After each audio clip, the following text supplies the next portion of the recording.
தம்பி புளிச்சக்கீரை கடையிலான்னு இருக்கேன் பாருங்க. இந்த மண் சட்டியில் வெந்நீர் கொதிஞ்சிட்ருக்கு. புளிச்சக்கீரையை நல்லா அலசி இதில் போடலாம், போட்டு வேக வைக்கலாம்.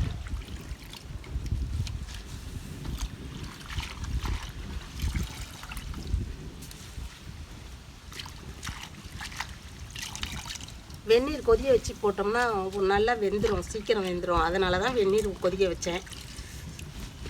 கொதிக்க வச்சு வேக வைப்போம்.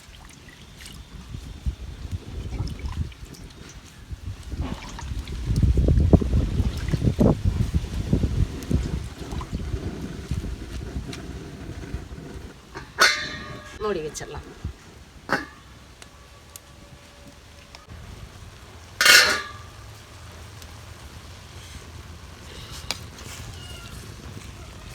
நல்லா வேகுது. குக்கரில் வேணால் வச்சுக்கலாம். நான் மண் சட்டியில் செய்கிறதுனால இதிலே செஞ்சிடலாமேன்னு சொல்லிட்டு வச்சுருக்கேன். குக்கரில் வச்சு ஒரு விசில் விட்டோம்னா வெந்துடும், சீக்கிரம் வெந்துடும்.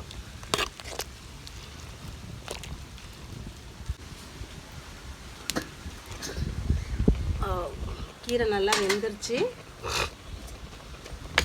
இதிலேருந்து நான் கொஞ்சம் தண்ணி எடுத்து வச்சுக்கிறப்பா. விளக்கு, காசி தவளை எல்லாம் விளக்குவோம். அதனால் இதிலேருந்து நான் அந்த தண்ணியை எடுத்து வச்சுக்கிறேன். நல்ல பிஞ்சு கீரையாக இருக்குது, அதனால் மிச்ச தண்ணியோடு கடையிறேன். முத்தலாக இருந்தால் எடுத்துருவேன், தண்ணி சுத்தமாக எடுத்துடலாம். ரொம்ப புளிப்பாக இருக்கும். இது பிஞ்சு கீரையாக இருக்கிறதுனால ரொம்ப புளிப்பு இருக்காது. அதனால் அந்த தண்ணியோடையே நான் கடைஞ்சிட்றேன். இப்போ இந்த தண்ணி கொஞ்சம் எடுத்து வச்சுட்டு கடைஞ்சிடலாம்.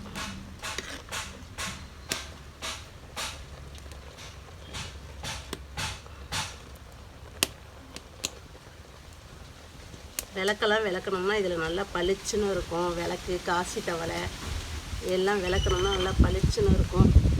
அதனால் அந்த தண்ணியை நான் எடுத்து வைக்கிறேன்.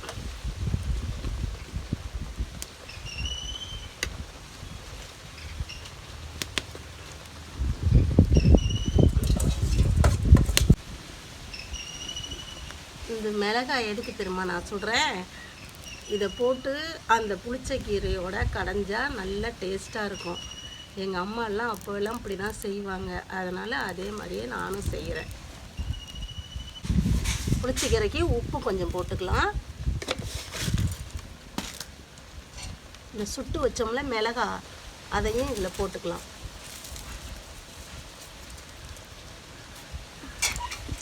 போட்டுக்கிட்டு நல்லா கடைஞ்சி விட்டுடலாம். மீன் குழம்புக்கு வாங்கின சட்டி இது, அதனால் ரொம்ப பெருசாக இருக்குது. என்னடா அவ்வளோ பெரிய சட்டியில் போட்டு கடையிறாங்களேன்னு நினச்சிக்காதீங்க. நான் இதிலையே சமைச்சிட்டு இருக்கிறதுனால இதிலையே செஞ்சிட்ருக்கேன்.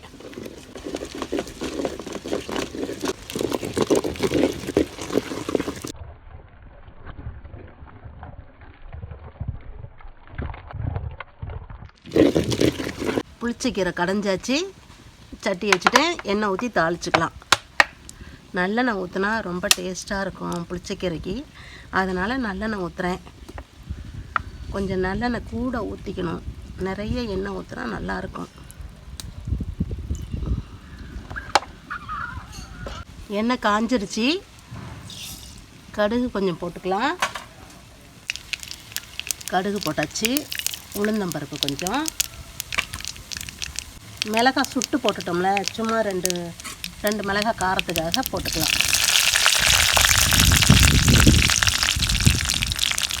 வெந்தயம் பொடி பண்ணி வச்சுருக்கேன், வெந்தயம் கொஞ்சம் போட்டுக்கலாம். கருவேப்பிலை கொஞ்சம் போட்டு, சின்ன வெங்காயம் நான் நசுக்கி வச்சுருக்கேன்ப்பா. நசுக்கி வச்சுருக்க வெங்காயத்தை போட்டுக்கிறோம். சின்ன இஞ்சி பூண்டு உடைக்குவோம்ல, அதில் போட்டு உடச்சி வச்சுருக்கேன்.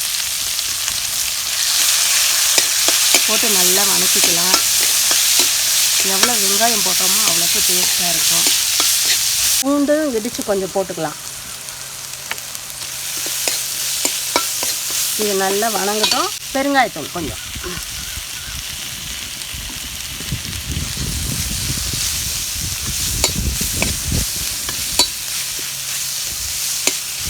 வெங்காயம் நல்லா வணங்கிடுச்சு.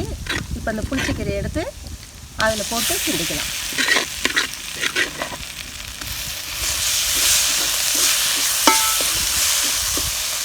கொஞ்சம் தண்ணி சேர்த்துக்கலாம்ப்பா. ரொம்ப கெட்டியாக இருக்குது. தண்ணி கொஞ்சம் சேர்த்து